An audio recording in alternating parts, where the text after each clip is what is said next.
सांगली महापालिकेच्या विशेष सभेत चक्क सत्ताधारी भाजपा नगरसेवकांनी प्रशासनाचे बारसे घालत महापालिका प्रशासनाला गांधीजींच्या 3 माकडांची उपमा दिली आहे। विशेष म्हणजे महासभेतच भाजपा नगरसेवकांनी हातात गांधीजींच्या 3 माकडांचं छायाचित्र घेत प्रशासनाला ते फलक दाखवले।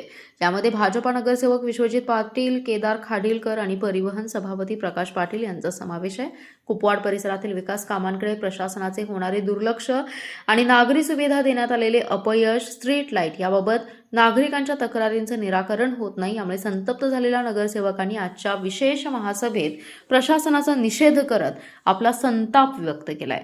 आज विशेष महासभेमध्ये विषयांतर करून थोडस महापालिकेच्या प्रशासनाला जाणीव करून द्यायचा प्रयत्न केला की गांधीजींची 3 माकडं जशी आहेत त्याप्रमाणे प्रशासनाचं आज कामकाज चालू आहे।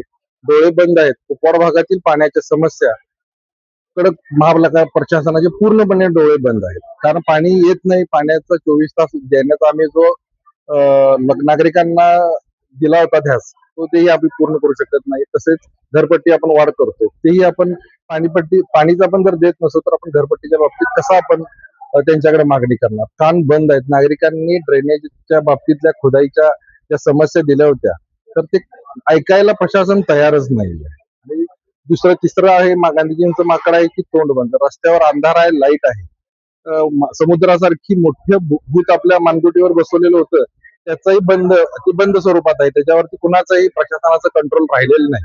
आणखी नवीन काहीतरी शासनाकडून आलेली योजना किंवा एखादी संस्था जर आपल्या महापालिकेवरती लादली तर ते पुन्हा मोठं भूत होईल।